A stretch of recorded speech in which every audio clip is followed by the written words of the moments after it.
Hello and welcome to episode number 33 of the Crisis Intelligence Podcast. Today is Sunday, January 18th, 2015. I'm Melissa Agnes, and this podcast is brought to you by Agnes Day. Let's talk crisis intelligence.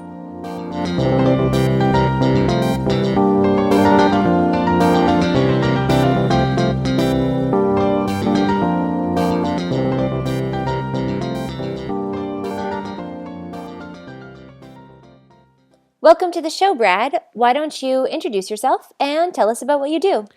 I'm Brad Phillips. I am a media trainer and presentation trainer who helps clients both develop the message that is most effective for their audiences and learn how to deliver it for different forms of media.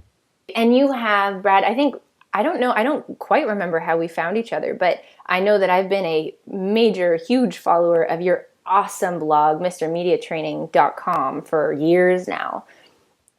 Oh, thank you. And likewise, Melissa, when you came on the scene, it was immediately clear that we were kindred spirits in how we look at the world and how we approach media interviewing and crisis communications. I think we just found each other through social media and being in touch with one another. Probably. I do remember, and actually I was telling somebody this recently, I remember when I first started blogging, which was the way of, my initial entry onto the scene of this is how I'm going to get my ideas out there. And I, of course, as a new blogger, you get a lot of criticism and stuff from different people in the field or the industry or whatever, and you kind of develop this thick skin over time. But I remember when I first started, you sent me a private message telling me that I was doing a really great job and you're really enjoying the posts and to keep it up. And it was those words of encouragement at the time that I was like, wow, that's what I needed. So thank you for that. I don't think I ever I told you that. Well, I'm delighted to hear that. You earned it. And now that I know that my words encouraged you to be a blogger, as you continue to grow and blossom in business and take business away from me, I will remember that and maybe hold you to account with some kind of commission. Sounds good. I doubt that I'm taking business away from you, though. No, in all seriousness, you and I mean this. You see the world very similarly as I do, and occasionally we have slight disagreements, and that is what is so great about this industry and connecting with people who are similar but not exactly the same in social media. Because there's an expression, if two people agree on everything, one of them isn't thinking. So to surround yourselves with really smart professionals who generally see the world similarly but are willing to challenge and debate points that we see one another making, it makes all of us stronger. So I really appreciate your presence. Oh, and likewise, and thank you. I agree completely. And the other thing is, if everybody saw everything similar, the same, life would be boring. That's for sure. Now, I think we can agree when we see these these crises occurring either on social media or in traditional media, you wish that those other people would see the world a little bit more similarly to us as well. I mean, we tend to see the same types of disasters over and over again. My blog that you mentioned, Mr. Media Training, since late 2010, I've been doing this feature, the worst crises, the worst video media disasters of the month. And what's amazing to me is that we still see the same types of disasters occurring over and over, the people committing the same errors.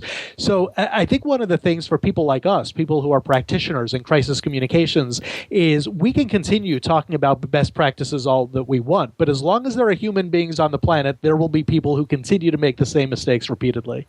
It gets frustrating after a while, especially, and I remember it happened probably about a year ago. I don't remember the specific case, but I swear I wrote a detailed blog post about a must do not and how to avoid it. And I think that exact same week there was this viral issue, not really a crisis, but major issue that went viral. And I remember writing a blog post in response to that saying, hello, did you not read my post? Where were you? I think that's the nature of humanity, isn't it? That we have millennia of information and history and love stories and things that go wrong. And yet, until we are the ones personally who make those mistakes, we don't seem to learn it. So I think to some degree, it's just the very nature of being human that forces us to make some of these mistakes on our own. And it gives us a mission, you and I and professionals like us, to keep going and to help them. Absolutely. So we are going to talk about spokesperson in crisis or crisis spokespeople This today, is you and I. this is a good topic. It is a good topic. And you know what? It's a topic that gets a lot of questions around it. It certainly kept me busy for the past 10 years or so, both in private practice and for the 5 years or so I've been blogging. A lot of questions about this. Certainly the implications of social media on crisis come up repeatedly.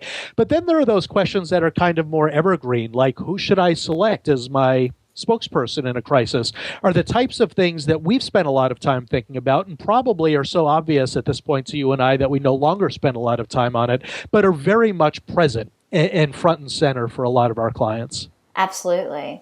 So let's start. And I just for people listening, I want you guys to know that even if you are a very experienced spokesperson, I have Brad here with us today, and so we're going to utilize his time, and we're going to get into some really, not necessarily just the basics. I do want to start off with maybe a couple basic questions, get everybody on the same page, but I'm really looking forward to diving into more of the, I don't know, what would I call that? The more advanced type of stuff for spokespeople. Yes, we can definitely talk about some of the nuance. Absolutely.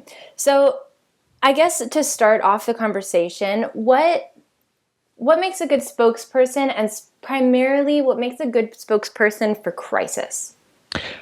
Well, I think audiences are really looking for a couple of questions to be satisfied from a spokesperson in crisis. The first one is, does this person get it?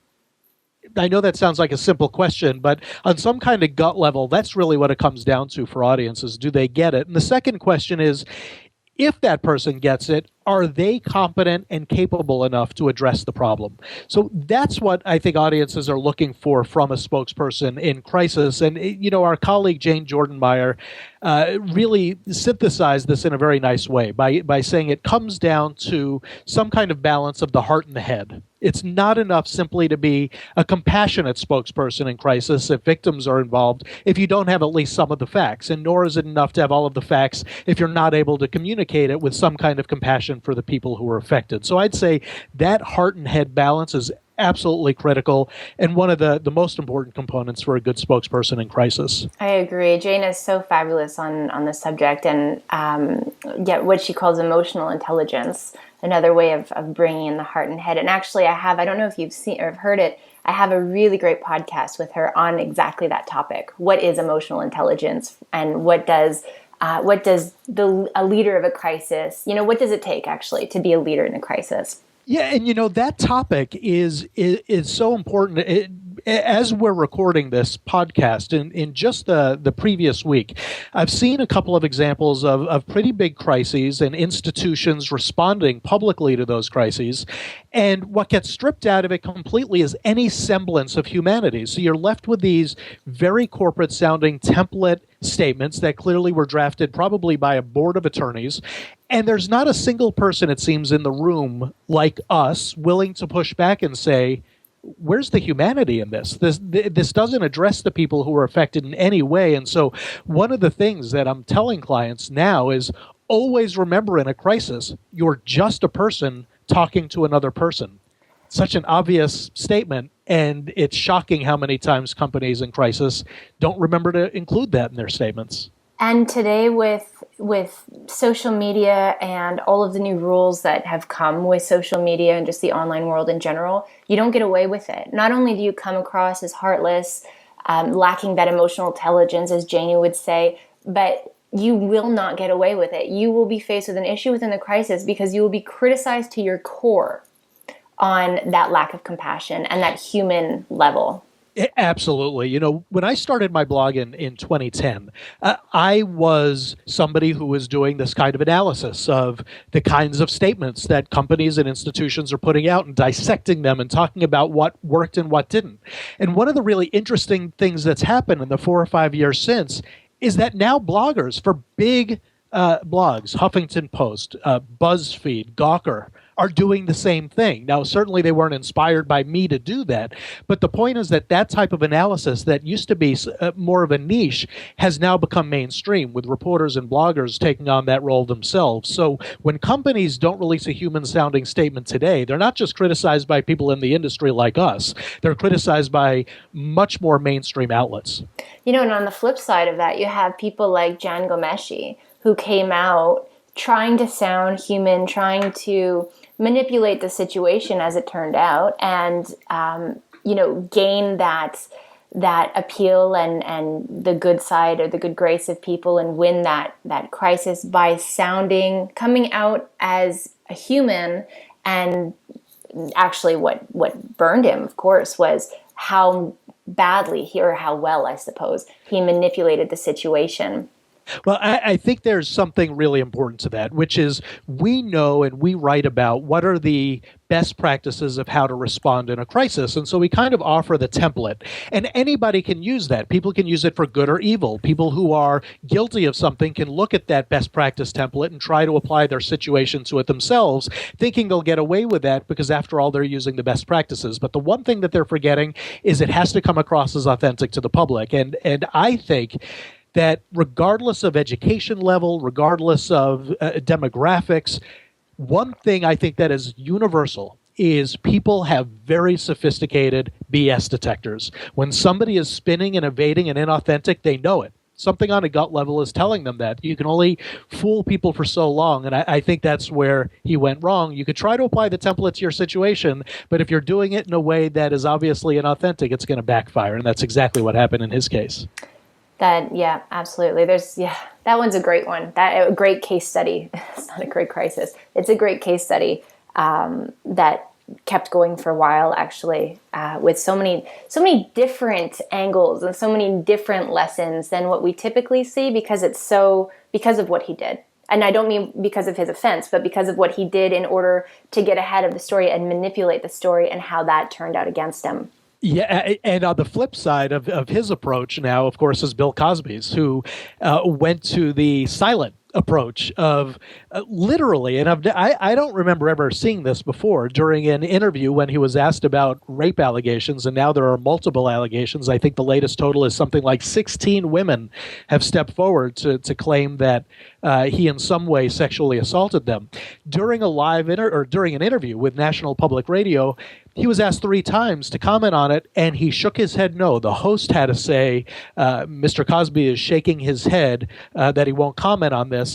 I've never seen that before, and of course the strangeness of that approach only encouraged more media coverage. It did nothing to extinguish the crisis. Absolutely. So what would you recommend for spokespeople who don't want to answer a question for different reasons, but who also don't want to be criticized or let that, instigate or provoke further criticism and further speculation on the subject by not responding?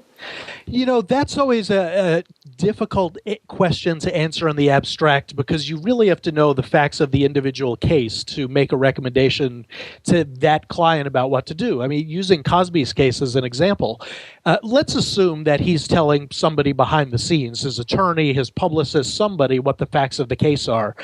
You need that information to be able to make a recommendation. So let's say, for example, that Cosby is basically saying, in words or not, yes, I'm guilty of those allegations.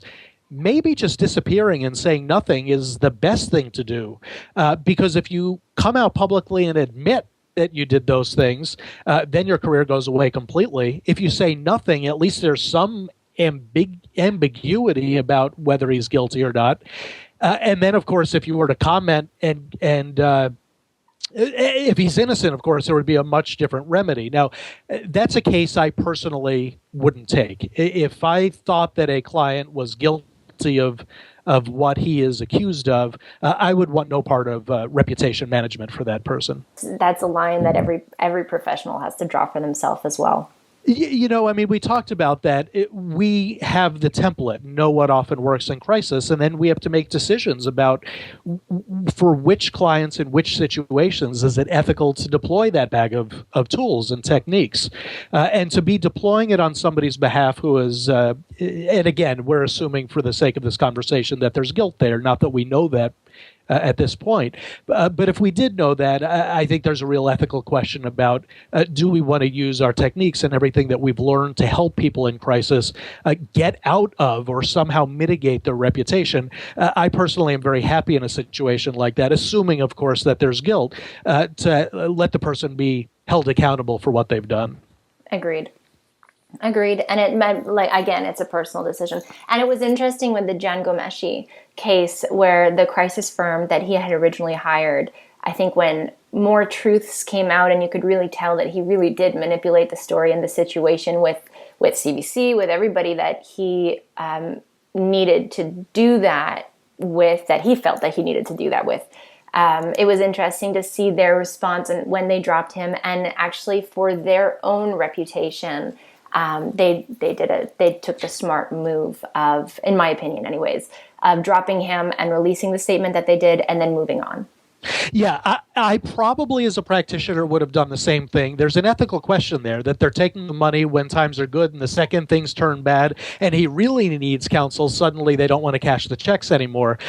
I may have, given that case, done the same thing, but I do think it's not an easy black and white decision for practitioners to make. Agreed. Somehow, though, my gut, and again, I don't have any personal I don't have any personal ties or insider information on the Gomeshi crisis, but my gut is telling me that they weren't given all the facts. And it's like when you hire legal counsel, if you're not completely honest with the person or the company, the professionals that you're hiring to help you through a difficult situation, they can't do their job properly. And then when it turns out, so my gut is telling me that he probably did manipulate the situation more and withhold very critical information that when it came out, they said, hey, this isn't what we signed up for. This isn't what you told me. We need to distance ourselves from this for their own ethical reasons. Yeah, I agree with that completely. You're bringing me back to the debut episode of the show Scandal, of course, that Kerry Washington crisis communication show, where that was the exact advice she said to the first client who was ever on that series. If you lie to me, you're gone. We're not going to help you anymore. That sacrosanct truth between client and practitioner has to exist for us to be able to do our jobs well. Absolutely. Otherwise, literally, we can't do our job. We can't, or we are manipulated. We are suddenly asked to be a mouthpiece for what that person wishes were the facts instead of what the facts actually are. So it does put practitioners in a very bad situation. It's interesting. And actually, it brings me, so before jumping on this call with you, I tweeted out, I know you saw it, if anybody had any specific questions for you that they'd like me to ask. And her Twitter handle, and I guess her name too, is Tanya Hutchins. And she had a question that I thought was a great question that really falls into what we're speaking about now. Her question is, how to save a client who has already put their foot in their mouth? Yeah, that too is one of those it depends questions, because the response to that is so contextual based on what's happening. But I saw her tweet and gave it a little bit of thought. And I think there are a few things, larger framing devices I would use to think about how to save a client who's put their foot in their mouth. First of all, I think you have to look at what the comment was and the surrounding context around that comment. And I immediately thought of a couple of celebrities. I thought about Jonah Hill, who you may remember a couple of months ago was chased down the street or followed down the street by a paparazzi. And I won't utter the entire phrase that he said, but he said, "Suck my you-know-what, you faggot." And Hill went on several talk shows, but the most memorable one was on The Tonight Show with Jimmy Fallon, immediately apologized. He had a reputation as being a defender of gay rights, and many people felt that his comment, which was pretty nasty, was more the result of having been hounded by a photographer than it was any deep underlying blind hatred for gay people. And so that was not a controversy that swirled for long. He extinguished it pretty quickly, and the foot was essentially out of his mouth at that point. He was able to move on. But that stands in marked contrast to Michael Richards, who played Kramer on Seinfeld, who you may remember almost a decade ago at this point was in a nightclub. And really, it's a disturbing video to watch. If anybody listening hasn't seen him and you're interested, pull it up on YouTube, but steel yourself because it's ugly to watch. Use the N-word many times, repeatedly, to attack a member of the audience who had heckled him. It was very ugly. The context around that one really did look like there was some deep underlying hate there. His career, all of these years later, still has not even remotely recovered. So the first thing I'd say is you have to analyze the comment and the context. The second thing I would look at is, would talking help?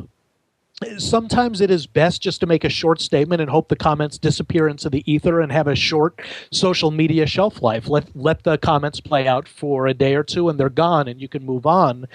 And the third part that I would look at is, if you decide that talking would help, is the spokesperson a person who's capable of being an effective enough communicator to warrant taking the risk of letting them speak? So I thought there immediately of Donald Sterling, the now former owner of the Los Angeles Clippers, who also made racially charged comments.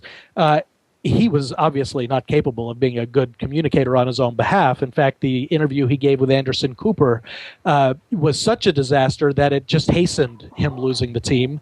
But then if you think back to somebody like Bill Clinton in 1992 running for president, who had to address these allegations of infidelity, went on 60 Minutes, and gave an interview that was so effective that it allowed him to continue pursuing the presidency. So that question of, if you decide talking would help, is that person capable of being a good enough self-advocate? So those are the larger questions I'd ask that would help a client who's put their feet in their mouth. Awesome advice. I have a question and I guess a comment. I was reading through some of your past blog posts today for this call to kind of just get some ideas and different things. And there was one blog post that I came across, I don't remember the title, but it talked about not necessarily putting your lead, so your CEO, for example, as your spokesperson at the start of a crisis, so that you have somewhere to move up to, whether that's because the spokesperson made a mistake or because the crisis, evolves and evolves on a severe front, and you need to move up the chain of command and make sure the CEO has a presence. Do you think that strategy I think it would probably apply there? And I guess my second question is, or maybe that wasn't a question, but anyways, two thoughts off the top of my head that result from your awesome advice.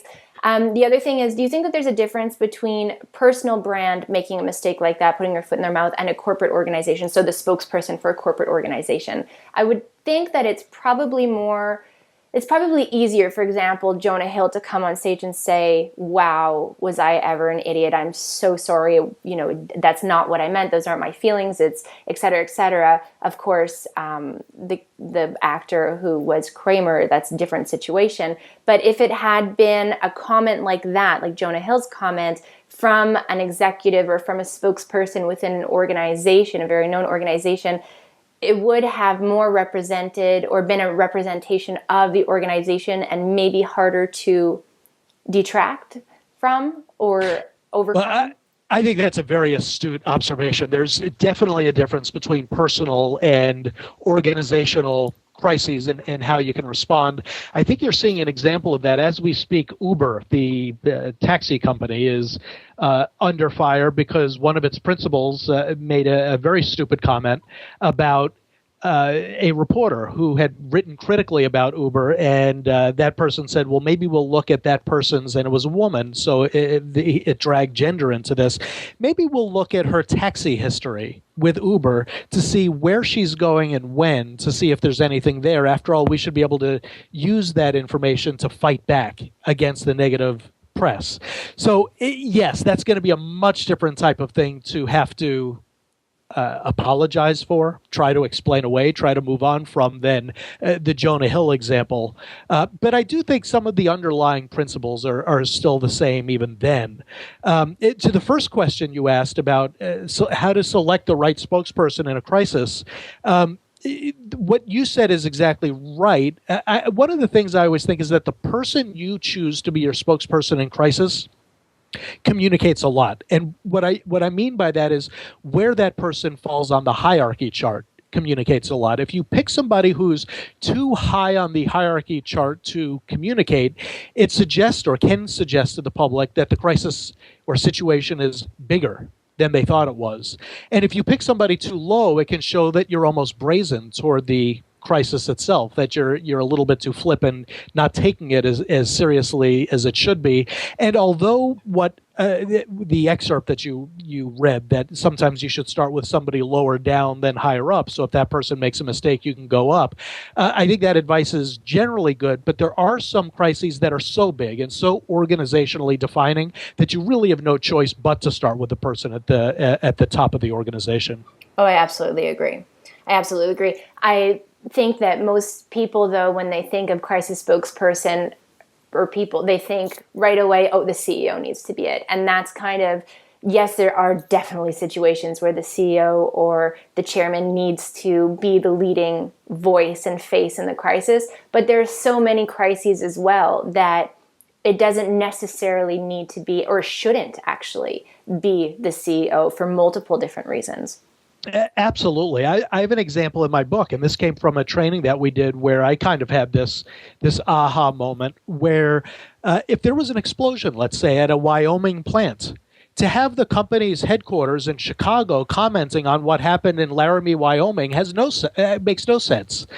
You would want to have the local plant manager or somebody on the scene there as your lead spokesperson, and so that's one of the reasons that you can't just have corporate spokespeople from company headquarters, media trained. You really need to make sure that the frontline personnel at each of the facilities and locations is also prepared. So in situations like that, oftentimes the CEO is the wrong person. A technical expert may be the person who's needed. Somebody local may be a much better choice. And if you're trying to communicate that you're a human company, that you get it, having somebody that's a little bit too buttoned up from a corporate office may actually be the exact wrong thing to do when trying to communicate that. Absolutely. We have to remember the significance of appearances. Yeah, somebody from the local community. I mean, if you are doing a hit, let's say you're doing a media appearance in a medium-sized market. I'm going to make this up just for the sake of the conversation. Let's say you're in Birmingham, Alabama, and something happens. I think that the spokesperson who lives and works, understands the community in Birmingham is often the much more effective spokesperson than showing somebody in an executive office in New York who is not of that place, has maybe never even visited that place. So, yeah, that mistake of selecting the CEO as a knee-jerk reaction can really backfire. Yeah, absolutely. I think people are starting more and more to understand it, especially when we have so many, with social media now, we have so many organizations that are facing issues on a regular basis. And issues, even though they may not be crises, while they're issues, of course, they can always escalate. But while they're issues, they can still go viral. So they can still feel overwhelming, but you still wouldn't necessarily, well, you probably wouldn't. You'd want your front line to be able to respond to, for example, an issue that's escalating and going viral that isn't a crisis, it is an issue, but still gaining a lot or garnering a lot of attention online. Absolutely. And I'm seeing the opposite problem a lot too, where CEOs and the management suite are reluctant to communicate when they should, and they're outsourcing the spokesperson role to a PR firm. And so somebody from a PR firm is commenting on their behalf, and that often is written into the story. This person refused to comment, a representative for their PR firm said, and that just reads terribly to members of the audience. It looks like a dodge. It looks like a lawyerly statement. So that, too, I'm trying to move people away from when they're doing that. Having people from a PR firm communicate about a product pitch or an upcoming event is absolutely fine. To do it when there's a serious issue brewing is often a big mistake. Yep. Do you find that your clients or that the executives and the people that you work with, they get that? Like they understand it and they understand the value behind it? I generally, my experience generally is that people get it. And I think the reason media training often can work in a day or two is because what you're really trying to do is communicate. All of this is common sense stuff. And so what you're really trying to do is help people make connections about things that are pretty logical. So if they are not thinking that way, once you're able to show them a couple of case studies and what happened and how it played out, they're usually pretty quick to come around to that. Now, I'm kind of explaining this rather cleanly. I mean, the truth is, oftentimes there's something like a corporate culture that refuses to allow it. I can't go into detail on it other than to say I worked with a private company, pretty big, millions of people in its customer base. Everybody in the communication staff got exactly what we're talking about, but the mandate from the president of the company, and again, it's a privately held company, so this president holds all of the weight, said when something like this happens, there will be no external communication. Well, everybody in the company knows that's wrong, but their hands are tied. There's nothing to do other than leave the company. So that happens a lot too, where people get it, but they're, for whatever reason, unable to act on it. The inner workings of the large organizations. Yeah, I'm sure you've encountered that a time or two. Oh, yeah. And I always feel for the employees, the people with whom I'm working or have to train or coach or whatever the case may be, who, exactly like you're saying, who get it and who are just powerless and who really do love and believe in the organization, and they know that it's not the right step. It's not the right direction to be going in. And so there, I do find that one of the values that we can bring, and, one of the really interesting things, and I'm far from the first person who's discovered this, when I was working in-house, my advice was not seen with the same credibility as it was now that I'm an external consultant who people pay to bring into their own companies. And so I think a lot of times the role that we play is really to reinforce the people internally. So you have these really smart communications professionals working within companies who know the best practices, who have been advocating for them to their leadership, but for whatever reason their voices aren't being heard. Then they bring us in as an external consultant. We say the same thing, maybe using different words or different examples, but the underlying themes are the same. And it's that role that we're playing of reinforcing what they've already heard that may tilt the balance in the favor of them finally doing the right things. I agree. It's part of our role, empowerment and helping them come to, and that's the tricky part also, is helping them come to the right decision while making it, especially with certain types of people, making it their decision or making it their idea or concept in the first place. That is such a smart and important point that I'm so glad you said that, because I think when I've observed other people, not everybody, but when I've observed some people doing training before, there's an inclination too many times to come in and be the smartest mind in the room and tell everybody, here's the solution, when really being the smartest person in the room often means saying just enough to lead people to make the decision on their own. And suddenly let them get the credit for being the brilliant mind that thought of this thing that you wanted them to think of and you helped them think of without them knowing that you even were leading them there, because ultimately what you're guiding them toward is the right solution for their company, but they now have the ownership over that thought instead of you. Absolutely. And I think that's and so what value critically does it important. bring to you, and how much value does it bring to them? Absolutely right. And so that's a really, in terms of the psychology of what we do and helping lead people to solutions, is critically important. They must own the solution themselves. Absolutely. I agree. And then there's also the types of people who they want to own the decision themselves. So it's doing the same thing. It's just reading people at the onset of, you coming into the company as a consultant and helping exactly that, seeing the end game, seeing where they need to get, seeing where they hired you to help them get, and then figuring out who you're working with, their types of personalities, and the best way to strategically help them get there. Absolutely. I'll give you a specific example of that if you'd like. This is a case in which you have an executive who's very controlling, and you do a practice interview with them, and they will give you 8-minute answers for a question that really deserved a 2-sentence answer.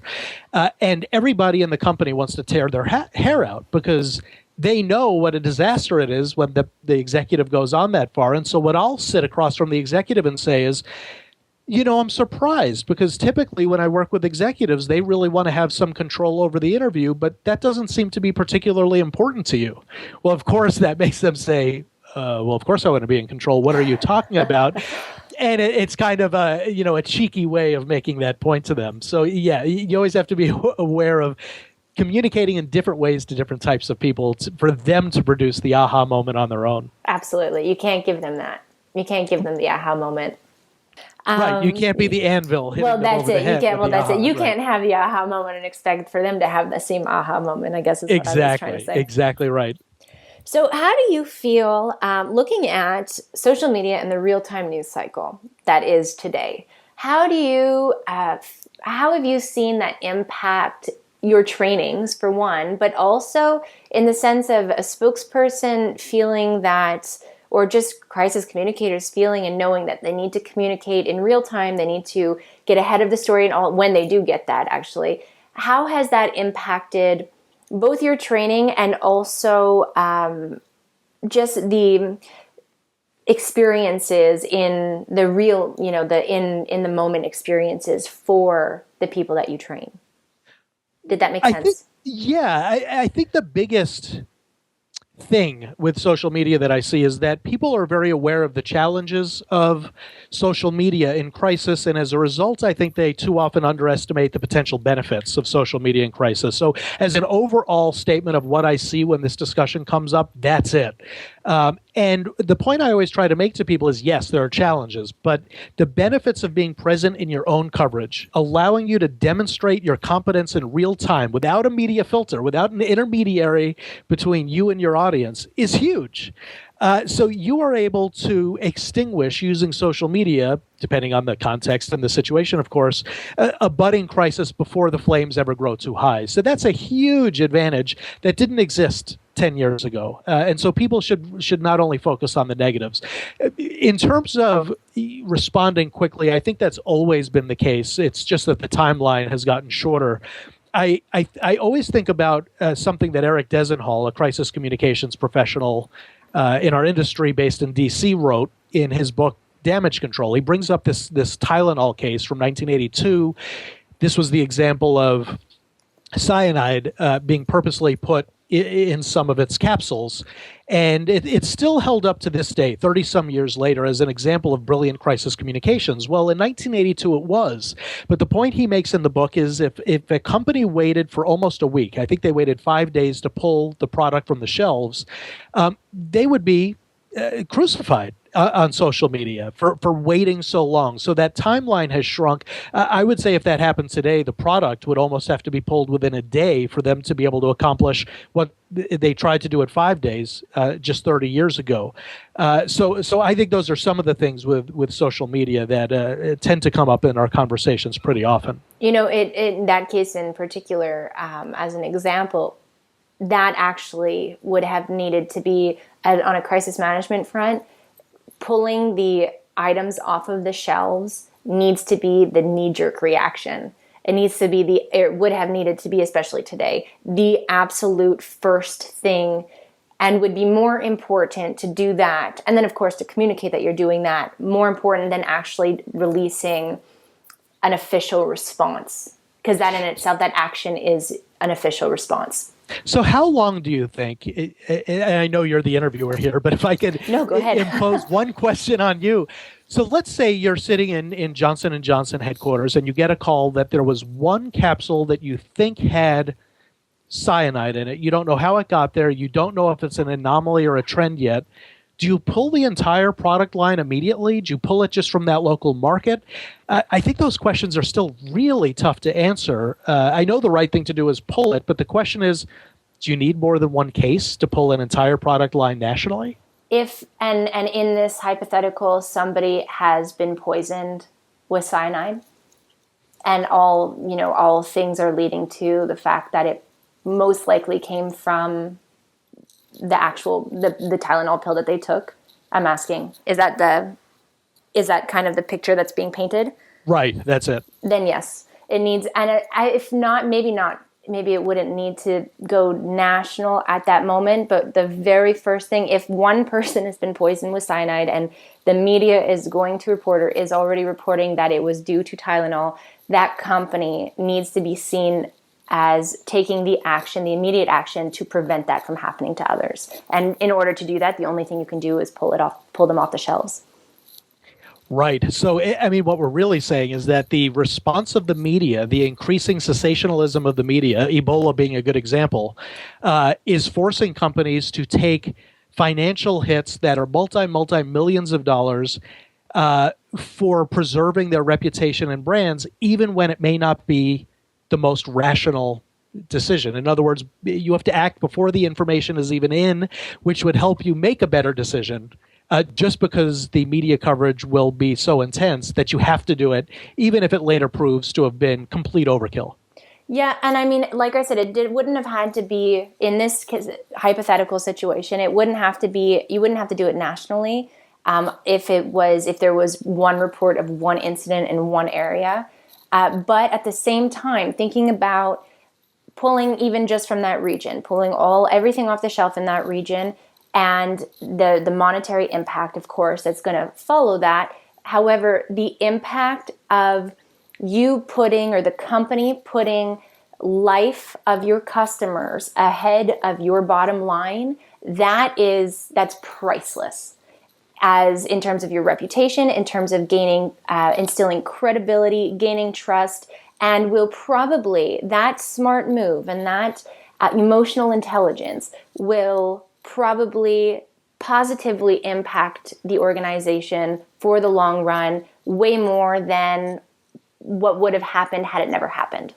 Yeah, I agree with all of that. I think it becomes much more challenging when it's not Johnson & Johnson and it's a smaller, mid-sized company that can be financially almost put out of business rather, by having to make that decision.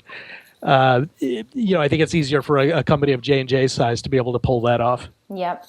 And at the same time, crises are crises for a reason. They're not, and that's why sometimes I'll get the question of, so how can we plan for every single type of scenario? The reality is you can't. You can think of different scenarios. You can categorize those scenarios and plan for the different types of categories of crisis, which is the smartest thing you can do. But in no way could you plan for every single type of scenario, because even just one scenario, for example, like that, there are so many different factors that play into and that you have to use and understand and know in order to give the right response. It's not linear. Crisis management is not a linear approach. Absolutely. And,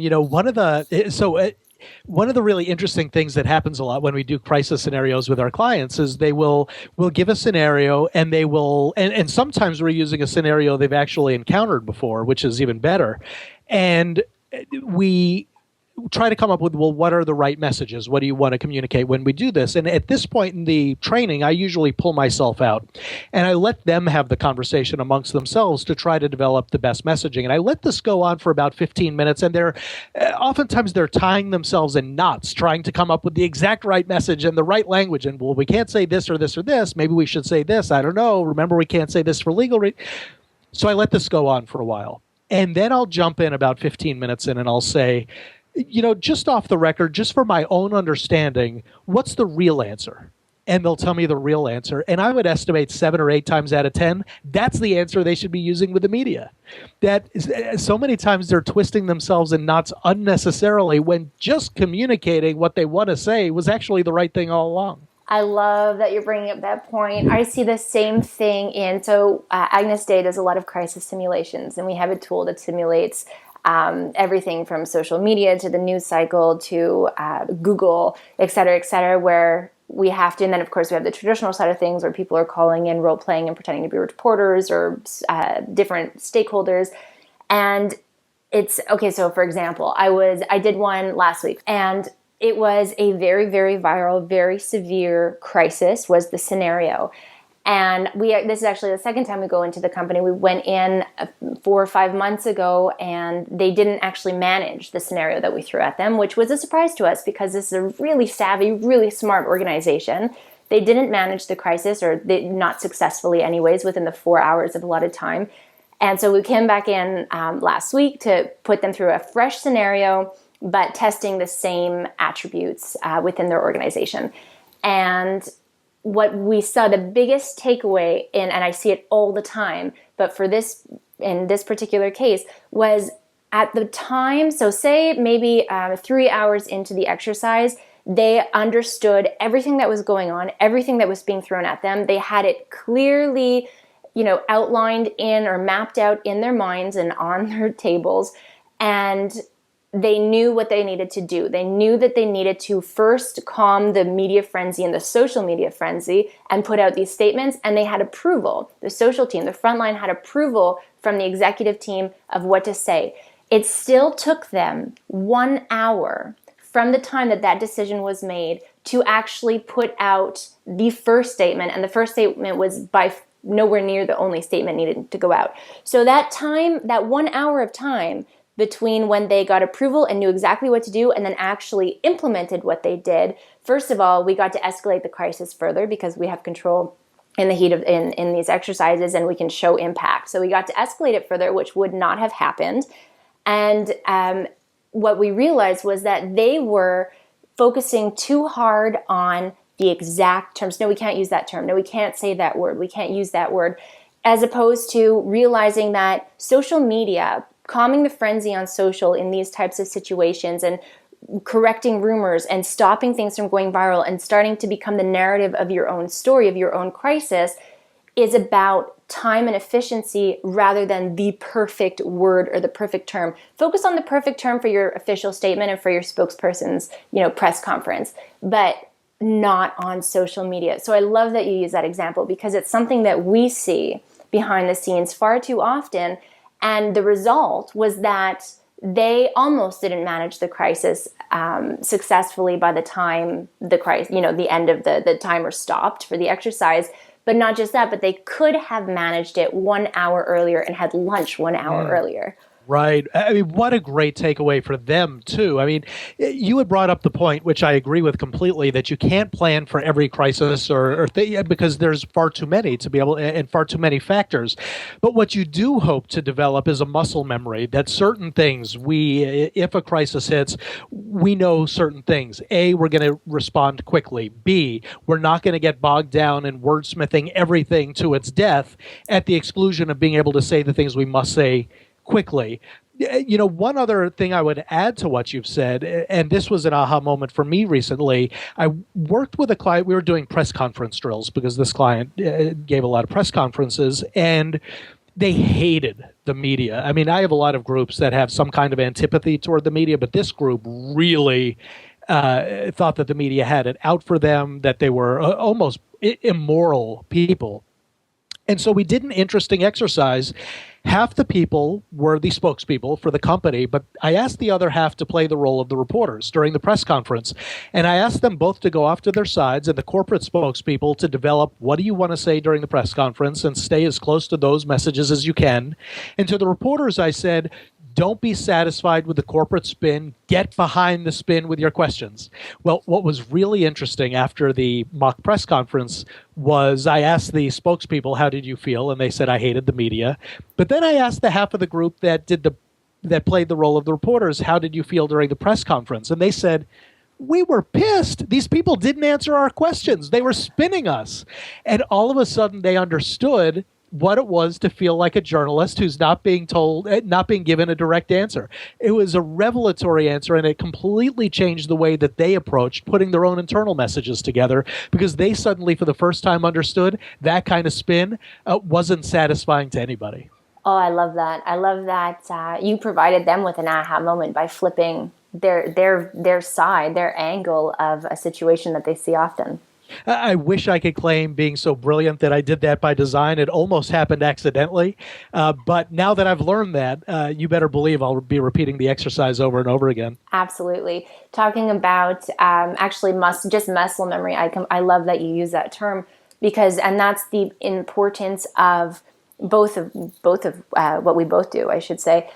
Your media training and my simulations is practice is the only way to make perfect. So often we see in a simulation or in a real crisis, the crisis team, they're focusing on the book.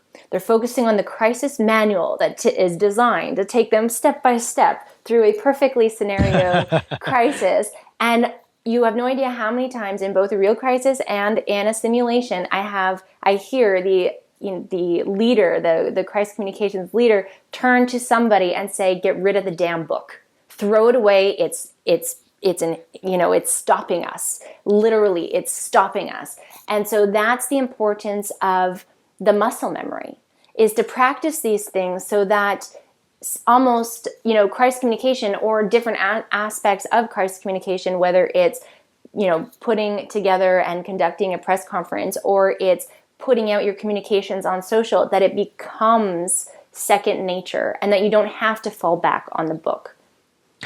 Yes. And, to help your listeners develop that muscle memory, because not everybody's going to have the opportunity to do a press conference on a regular basis.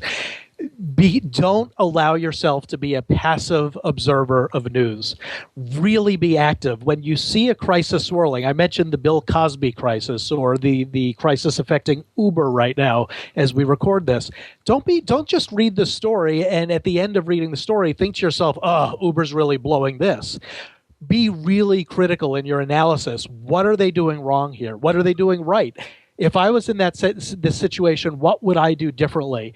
When you're watching the evening news, if anybody still does that anymore, watching the cable news networks, if anybody does that anymore, really be an active participant in trying to figure out, I really like this spokesperson because he or she is doing this, or the opposite, what they're not doing well, because I think those are all ways, or read stories, go visit blogs, visit websites that are PR specific websites, and aggregate these types of stories, so that's another way beyond just the mock interviews and the simulations, which, by the way, I think is irreplaceable. I think you have to do those.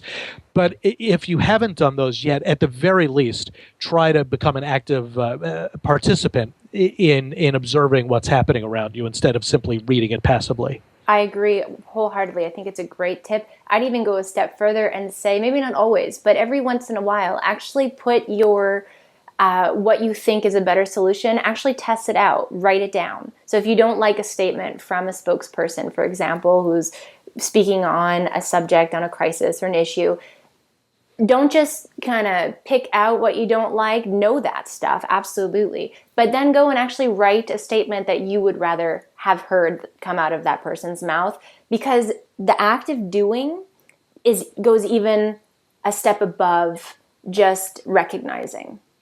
I love that. And, I kind of fear that I'm going to admit being a little bit nuts, but there are times when I almost have the conversation with myself when I'm walking to work or getting ready in the morning, and I'll have just seen an interview and I suddenly put myself in the role of the spokesperson. Okay, Matt Lauer asked me that question.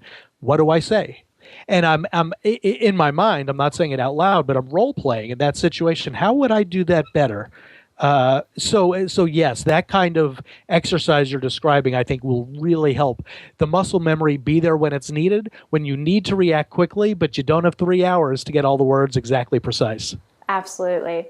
I know that I'm taking up so much of your time. I want to ask you one more question. I have so many more questions. I wish I have time to ask you, but it's something that I say often when I'm talking when I'm talking about crisis communications, actually. And so one of the things is that, especially in North America, a crisis, no matter what, one of many questions, or a very common question is always, what channel should we be on pre-crisis? What channel should we use in a crisis? Although that answer depends on your audiences, there's no one size fits all, or because one organization is on Facebook necessarily means that your stakeholders are on Facebook. However, I do always say that, especially for North Americans, Twitter is a channel that you need to be on pre-crisis and understand how to use it in a crisis, because everybody's on Twitter, from the media to definitely your stakeholders or different members actually of, your audiences and stakeholder groups, as well as the general public that you need to be communicating with. So with that in mind, I'm always looking for ways to inspire spokespeople, but also, crisis communicators to make their communications Twitter friendly. So I'm always giving tips like, Make your sound bites or your key message statements from 100, as much as you can, from 100 to 120 characters in length, so that they don't get lost in translation if you know that the media and that others are going to be tweeting what you're saying. Make sure that your most important statements fit into a tweet, that they don't have to get lost in translation. And different tidbits like that. Is there anything that you've seen or that you've experienced or that you teach that you can go even beyond that in terms of tips or advice for others for taking their communications, their crisis communications, and making it even more social media friendly when we know that a crisis is going to unfold on social? And even if you hold a press conference and it airs on national television, it's going to be streamed online and it's going to be shared and tweeted about, and et cetera, et cetera. Yes, absolutely. And the advice you're giving people there is spot on. I have a specific tip that I'll give people, but the first thing I'd say is just keep in mind that most sound bites that you hear are pre-planned. They're not spontaneous. In our sessions, I usually bring up, how many of you remember the sound bite that O.J. Simpson's lawyer uttered during his trial? And somebody will say, if it doesn't fit, you must acquit. I mean, people remember that 20 years later. Well, that was a planned line. Same thing in 2012 in one of the presidential debates. President Obama, in response to Mitt Romney's assertion that that Obama wasn't strong on the military, Obama's retort was to say, Governor Romney, the nature of our military has changed. We no longer use horses and bayonets. Well, I guarantee you that line wasn't spontaneous. It was pre-planned, and that line that I just mentioned, the horses and bayonets line, was the most tweeted moment of that 2012 debate. So that proves the point that pre-planning them works. So the question then becomes, how do you pre-plan them? And this is where I would issue a specific tip to people. It is very difficult, in my experience, for people to sit around a boardroom and create clever or witty sound bites that people will repeat. It tends to be it tends to be a creative exercise, and so to force yourself to do it more analytically, I find usually doesn't work well. So what I would suggest to people, when you want to come up with sound bites, and this is true for media or crisis, either when you're engaging in conversation with your colleagues and your friends, when you're out to dinner with your parents or your children, really pay attention to the language people are using when they're talking to you, and pay attention to the language that you're using when you're not even focusing too much on what you're saying. Because oftentimes there's a nugget there. There's a soundbite that you're using that you never capture. And I analogize it. I know this sounds obvious, but I analogize it to, think about the times when you hear a word, you don't know what the word means, so you go to the dictionary to look it up, and suddenly you hear the word 3 times in the next week.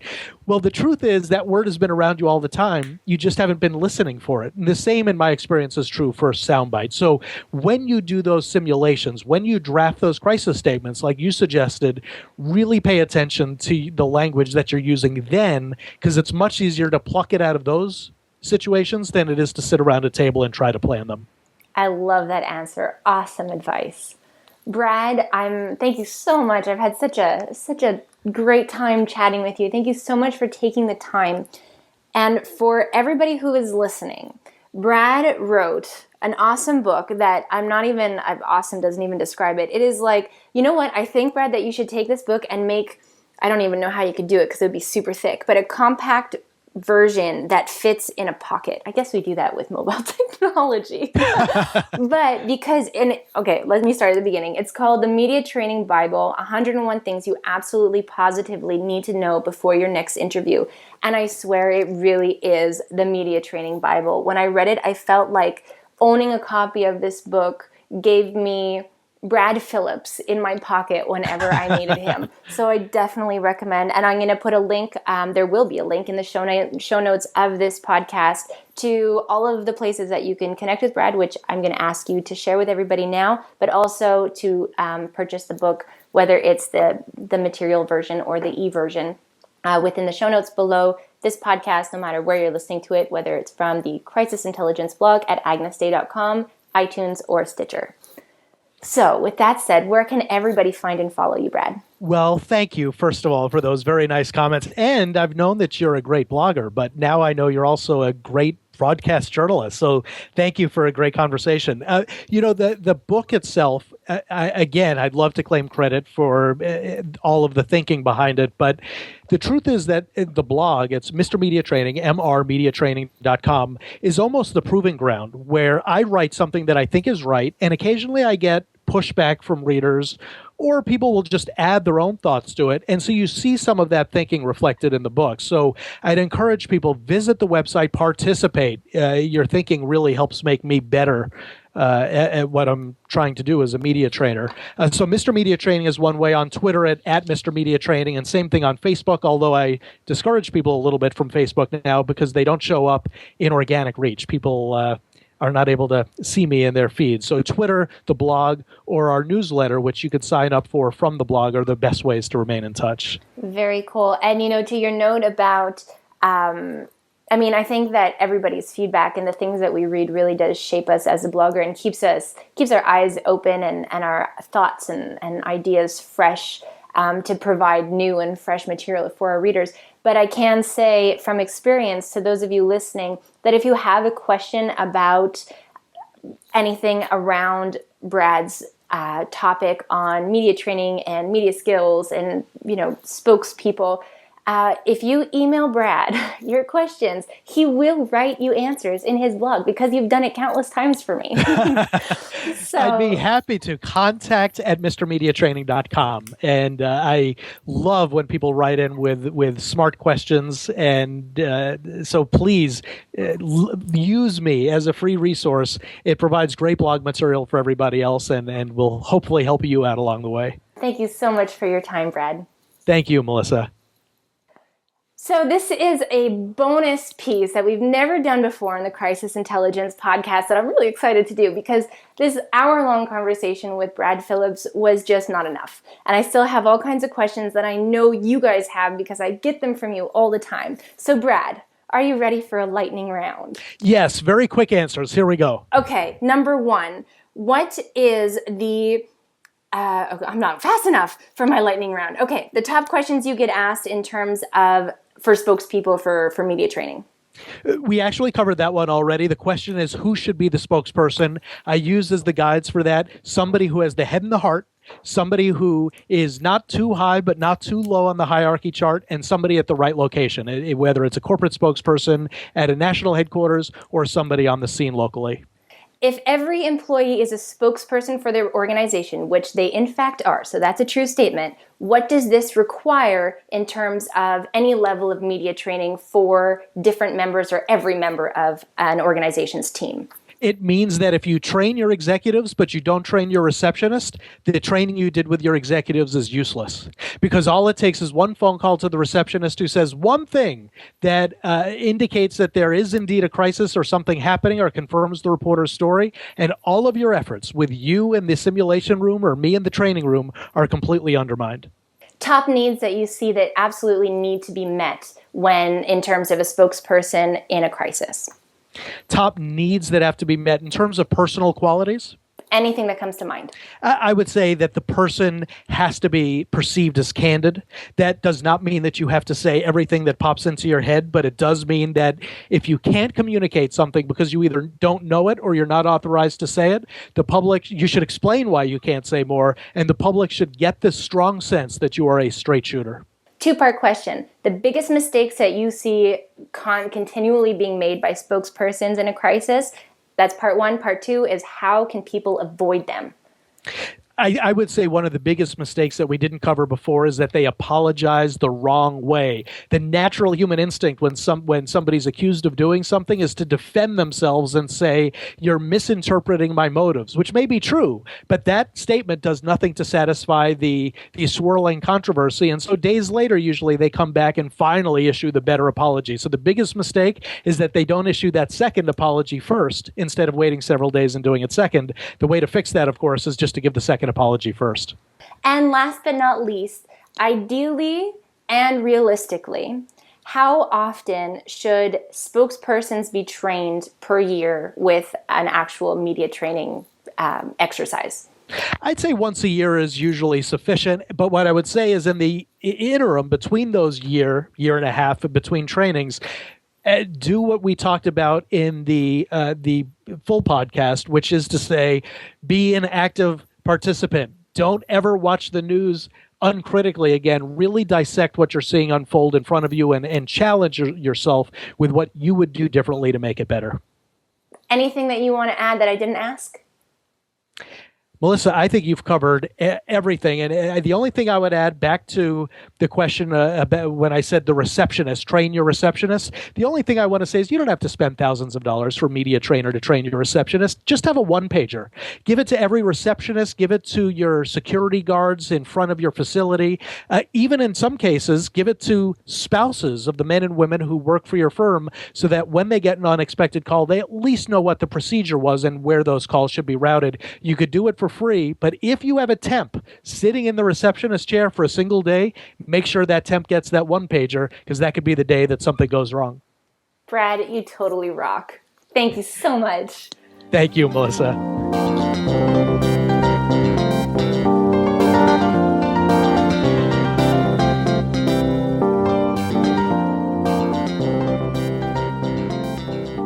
Thank you for tuning in and listening to this week's episode of the Crisis Intelligence Podcast with me, Melissa Agnes. I release a new episode every Sunday, so if you haven't done so already, be sure to subscribe to this Crisis Intelligence Podcast on iTunes or Stitcher so you don't miss out on any future episodes. While you're at it, feel free to leave me a rating or review on iTunes. This will go such a long way in helping me get this important information to more people just like you to help benefit their crisis management and crisis communications. Additionally, if you'd like to have me come and speak at an upcoming event that you may be organizing, I'd be happy to have a conversation with you. You can email me at melissa@melissaagnes.com. Thanks so much for tuning in this week, and I look forward to talking even more crisis intelligence with you next Sunday.